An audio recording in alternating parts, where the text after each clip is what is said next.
சாவ போறமா. அவட லவ் பண்ணவே இல்லைங்கிறாமா.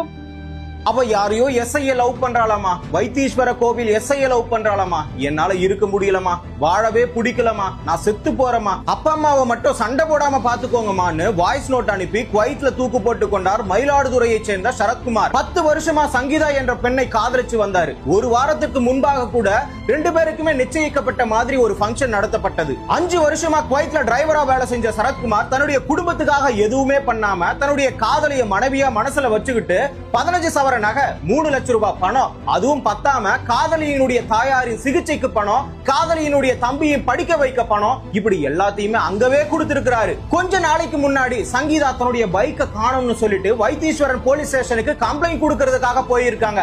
அங்க இருக்கக்கூடிய எஸ்ஐ சூரியமூர்த்தியுடன் காதல் ஏற்பட்டிருக்கிறது. இத காதல்லாம் சொல்லவே முடியாது. கவர்மெண்ட் ஜாப்ல இருக்கிறான், பணத்துக்காக இவனையே திருமணம் செஞ்சுக்கலான்னு குவைத்ல இருக்கக்கூடிய தன்னுடைய காதலன் கிட்ட நான் உன்னை காதலிக்கவே இல்ல, அதுவும் இல்லாம நாங்க எல்லாத்தையுமே பண்ணிட்டோம், கொஞ்சம் கூட ஈவு இறக்கம் இல்லாம நீ இல்லனா வாழ மாட்டேன்னு சொன்னவங்க கிட்ட பணத்துக்காக அசால்ட்டா கழட்டி விட்டுட்டு வந்திருக்கா சங்கீதா. சரி, எங்க வீட்டு பையன் கொடுத்த பணம் நகை எல்லாத்தையுமே எங்க கிட்ட திரும்ப கொடுத்துருன்னு கேட்டதற்கு சங்கீதா ஒப்புதல் அடிச்சிருக்காங்க. ஆனா சங்கீதாவும் எஸ்ஐ சூரியமூர்த்தியை சேர்ந்து தங்களுடைய போன்ல வீடியோ கால் செய்து, யாருக்கு, சரத்குமாருக்கு வீடியோ கால் செய்து ஒருத்தர் மேல ஒருத்தர் காலை போட்டு ஆபாசமா பேசி மன அழுத்தத்துக்கு உள்ளாக்கி, நீ ஊருக்கு வந்தனா